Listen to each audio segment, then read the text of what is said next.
Assalamualaikum and hi friends, welcome to my kitchen by Fasa. எல்லாரும் நலமா இருப்பீங்கன்னு நினைக்கிறேன். இன்னொரு vlogல எல்லாரையும் சந்திக்கிறதுல சந்தோஷம்.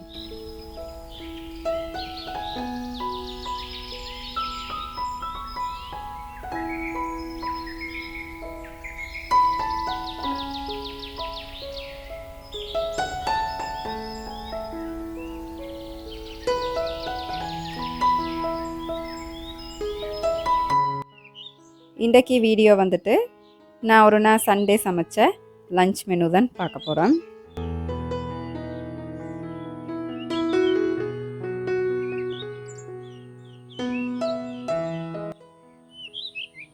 தோட்டத்தில் இல்லாத மரக்கறிகள் சமைக்கிறேன் அப்படின்டா கூட தோட்டத்துலேருந்து பறித்து ஒரு பச்சை கொச்சிக்கவாலும் போடலை அப்படின்டா எனக்கு சமைக்கிறதுலே திருப்தி இருக்காது. அப்போ அதுக்கு தான் கொஞ்சம் பச்சை கொச்சிக்காய், இஞ்சி, ஈரக்கொச்சிக்காய் அந்த மாதிரி பறிச்சுட்டு போவோம்னு வந்திக்கிறேன். நாட்டினது கடையில் வாங்குறத விட டேஸ்ட் அப்படின்னு சொல்லுவாங்க. அதை நான் உண்மையில் உணர்ந்தது தோட்டம் செஞ்சதுக்கு பிறகு தான். அதுலேயும் இந்த இஞ்சி நாட்டி அதை அறுவடை செஞ்சு இஞ்சி யூஸ் பண்ணி பார்த்த பிறகு தான் விளங்கிச்சு. நாங்கள் கடையில் வாங்குகிற இஞ்சிக்கும் வீட்டில் வளர்த்தெடுக்கிற இஞ்சியிலையும் டேஸ்ட் எவ்வளோ வித்தியாசம் வைக்குது அப்படின்ட்டு. இந்த இஞ்செல்லாம் நல்லா முத்திக்குது. நான் தேவைப்படக்கலை மட்டும் போயிட்டு வெட்டி எடுத்துக்குவேன்.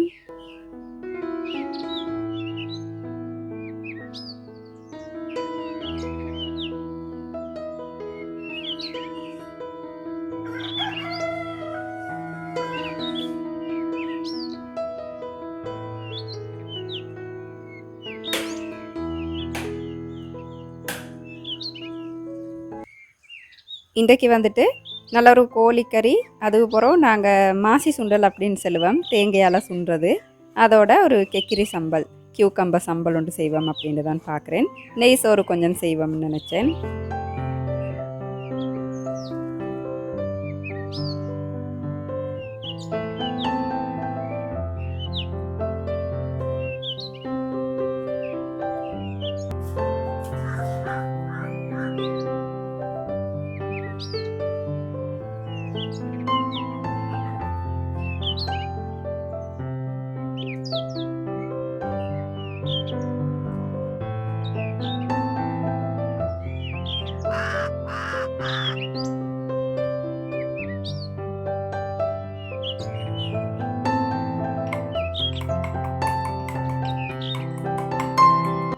இந்த சிக்கன் கறி நீங்கள் வளமையாக செய்கிறத விட நல்லா டேஸ்ட் ஆகிக்கும்.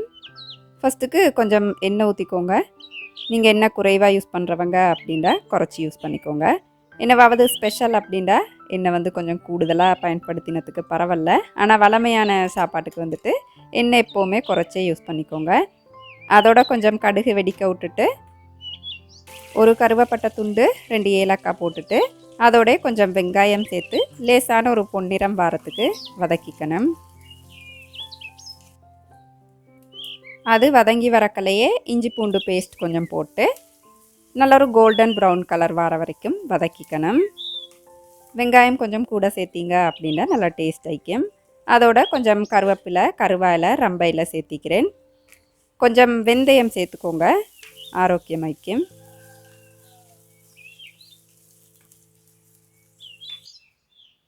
அதோட இன்றைக்கு நான் மசாலாத்தூள், கொஞ்சம் மஞ்சள், மிளகுத்தூள், சரக்குத்தூள், நச்சீரகம் தூள், மிளகாய்த்தூள், மிளகுத்தூள் எல்லாம் உங்களோட உரப்புக்கு ஏற்ற மாதிரி சேர்த்துக்கலாம். சேர்த்து எண்ணெயில் கொஞ்சம் இந்த மாதிரி வறுத்து விட்டுறணும். இப்படி எண்ணெயில் வறுத்து செஞ்சோம் அப்படின்னா சிக்கன் கறி நல்ல ஒரு டார்க் கலராக அழகாய்க்கும். உங்களுக்கு விருப்பம் இல்லாட்டி இதே மசாலாத்தூளை சிக்கனில் பிரட்டி அதுக்கப்புறம் எண்ணெயில் கொஞ்சம் மிளகாய்த்தூள் போட்டுட்டு அதுக்கப்புறவும் போடலும். லேசாக இப்படி வறுத்துட்ட பிறகு நல்லா கழுவி வச்சிக்கிற சிக்கனை போட்டு இப்படி நல்லா பிரட்டி வச்சு மூடி வச்சிடணும். ஒரு 2-3 நிமிஷம் இந்த வாசம் உள்ளுக்கு ஈக்கிறதுக்கு மூடி வச்சிடணும். அதோட தேவையான அளவு உப்பு சேர்த்துக்கோங்க.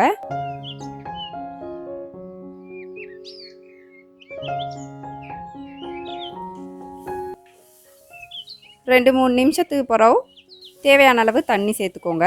உங்களுக்கு எவ்வளோ ஆணம் வேணுமோ அந்தளவு சேர்த்துக்கலாம். இப்போ நான் காட்டுற இந்த அளவு ஊற்றினீங்க அப்படின்னா சிக்கன் வெந்து வரத்துக்கு சரியாக வரும். இப்போ அளவான நெருப்பில் நல்லா இதை கொதிக்க விடணும். நான் இன்றைக்கி செய்கிற ரெசிபீஸ் அளவுகள் டிஸ்கிரிப்ஷனில் இருக்கும், வேணுமெண்டா பார்த்துக்கோங்க.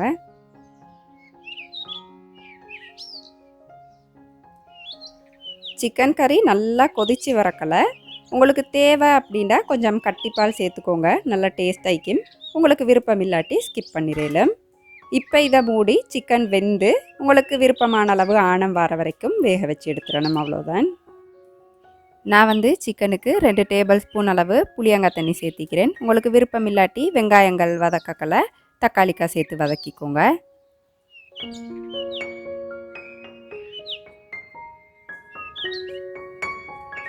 இப்போ இந்த மாசி சுண்டல் செய்கிறதுக்கு கொஞ்சம் நச்சீரகத்தை தான் வறுத்தெடுத்துட்டிக்கிறேன்.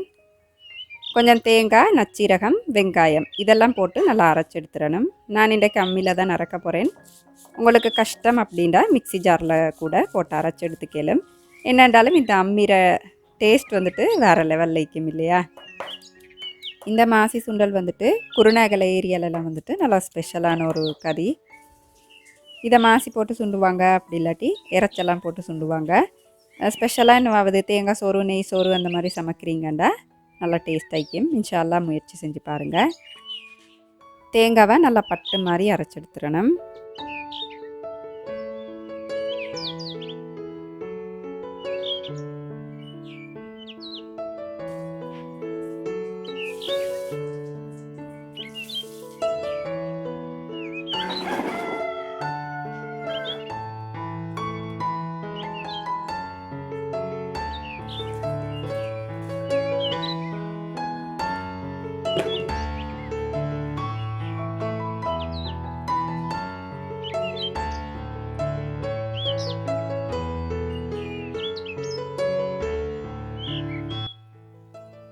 கோழியில் உங்களுக்கு தேவையான அளவு ஆணம் வந்த பிறகு கொஞ்சம் கருவேப்பிலை தூவிட்டு இறக்கி வச்சிடலும்.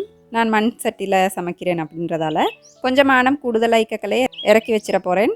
அப்போ அது ஆறி வரக்கலை ஆணம் நல்லா திக்காகி சரியாக வரும். வீட்டில் செஞ்ச மசாலா பொருட்கள் அப்படின்றதால டேஸ்ட் வேறு லெவலில் இருக்கும். வீட்டிலே செய்கிற சரக்குத்தூள் ரெசிபி வீடியோ நான் ஏற்கனவே அப்லோட் பண்ணிக்கிறேன், வேணுமெண்டா டிஸ்கிரிப்ஷனில் லிங்க் தரேன்னு பார்த்துக்கோங்க. இந்த மாசி சுண்டல் செய்கிறதுக்கு கொஞ்சம் தண்ணியில் மாசிண்டா மாசி கருவாடு அப்படின்னு சொல்லுவாங்க, அதோட ரம்பை, கருவேப்பிலை, கொஞ்சம் பச்சை கொச்சிக்காய் அரைஞ்சி சேர்த்திக்கிறேன். உங்களுக்கு விருப்பம் இல்லாட்டி தேங்காய் அரைக்கலை பச்சை கொச்சிக்காய் அரைச்சி மெடுக்கலாம். கொஞ்சம் மஞ்சத்தூள், தேவையான அளவு உப்பு போட்டு இந்த மாசி நல்லா வெந்து தண்ணி கொஞ்சம் வத்துற வரைக்கும் வேக வச்சிடணும்.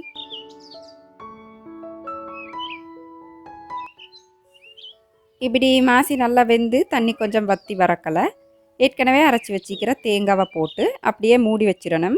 தண்ணி நல்லா ஃபுல்லாக வற்றி தேங்காய் வேகிற வரைக்கும் அப்படியே வச்சிடணும். தண்ணியெல்லாம் வற்றின பிறகு இப்போ நான் காட்டுற மாதிரி நல்லா கிளறி இறக்கிட்டோம் அப்படின்னா எங்களோட மாசி சுண்டல் ரெடி ஆயிரும். கடைசியாக கொஞ்சம் தேசிக்காய் புளி சேர்த்துக்கணும்.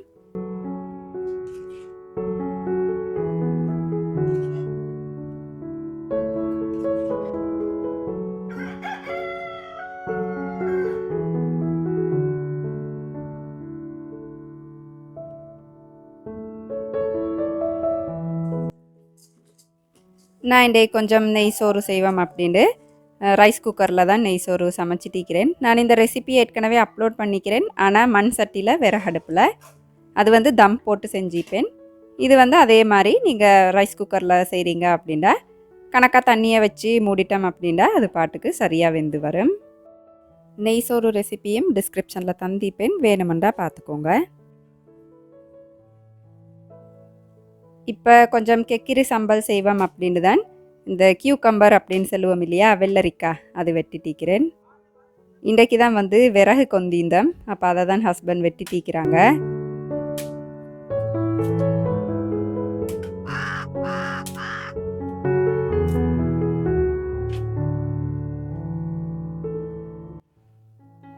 இந்த வெள்ளரிக்காய் சம்பலுக்கு நான் கொஞ்சம் தக்காளி, அதோட கொஞ்சம் மிளகுத்தூள், தேவையான அளவு உப்பு, காஞ்ச கொச்சிக்கரண்டை இப்படி நெருப்பில் சுட்டு சேர்த்தோம் அப்படின்னா நல்லா மணம் வைக்கும். அப்போ அதுக்கு தான் சுட்டுட்டிக்கிறேன். உங்களுக்கு விருப்பம் இல்லாட்டி பச்சை கொச்சிக்காய் சேர்த்துக்கலும், பச்சை மிளகாய். எல்லாத்தையும் போட்டு தேவையான அளவு தேசிக்காய் புளி கொஞ்சம் சேர்த்துட்டு கட்டாயமாக கொஞ்சம் கட்டிப்பால் சேர்த்துக்கோங்க, நல்லா டேஸ்ட் ஆயிக்கும். எல்லாத்தையும் மிக்ஸ் பண்ணி எடுத்துட்டோம் அப்படின்னா எங்களோட வெள்ளரிக்காய் சம்பல் ரெடி ஆயிரும். நான் வெங்காயம் இதுக்கு சேர்க்கலை, உங்களுக்கு விருப்பம்னா நீங்கள் சேர்த்துக்கோங்க.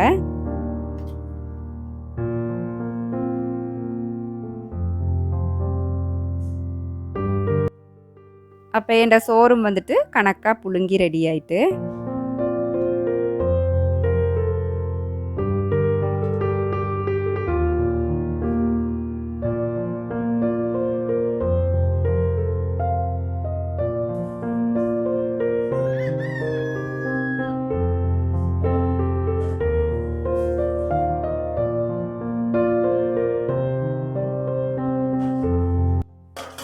கிச்சனெல்லாம் கொஞ்சம் க்ளீன் பண்ணிவிட்டு சாப்பிட்றதுக்கு வந்துட்டு நேரம் சரியாக இருந்துச்சு. அப்போ இன்றைக்கி இப்படி தான் என் லஞ்ச் பைத்திச்சு. மாசி சுண்டல், கெக்கிரி சம்பல், அதோட இந்த வித்தியாசமான சிக்கன் கறி உண்மையிலே நல்லா டேஸ்ட்டாக இருந்துச்சு. அந்த கோழிக்கறியை கட்டாயம் இன்ஷா அல்லாஹ் முயற்சி செஞ்சு பாருங்கள்.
இப்போ நீங்கள் பார்க்குறது அடுத்த நாள் காலை நேரம்.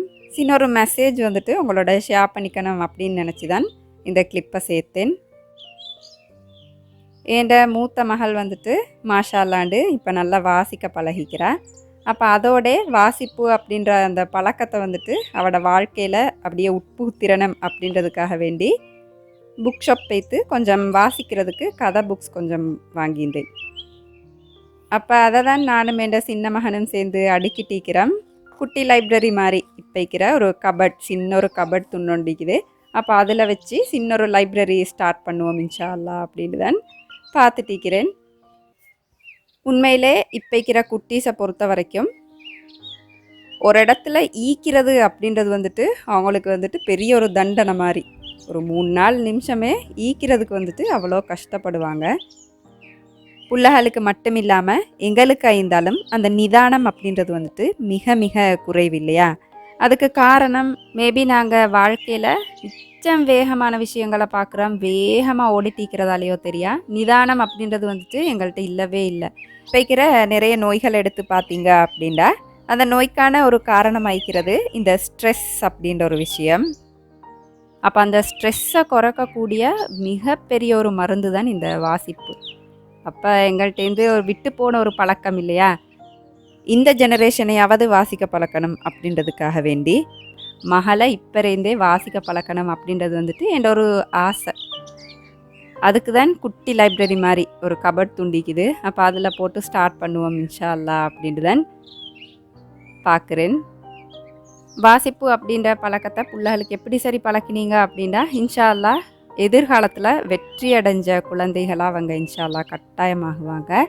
வீட்டில் குட்டி சீக்கிறாங்க அப்படின்னா வாசிக்க தெரியும்டா கட்டாயம் குட்டியாக ஒரு லைப்ரரி ஒரு 10 புக்ஸ் வச்சு குட்டியாக ஒரு லைப்ரரி ஸ்டார்ட் பண்ணுங்கள். படிப்படியாக அதை பெருசாக்குங்க. வாசிக்கிற பழக்கத்தை இன்ஷா அல்லாஹ் பிள்ளைகளுக்கு கட்டாயமாக ஏற்படுத்துங்க. நாங்கள் தான் விட்டுட்டோம், இனி வர பிள்ளைகளாலும் அதை தொடங்கட்டுமே இல்லையா? இந்த வீடியோ உங்களுக்கு சுவாரஸ்யமாக இருக்கும் அப்படின்னு நினைக்கிறேன். அளவாக சாப்பிடுங்க, இந்த அளவில் ஆரோக்கியத்தை அதிகமாக சேர்த்துருங்க. வாழ்க வளமுடன். தேங்க்ஸ் ஃபார் வாட்சிங்.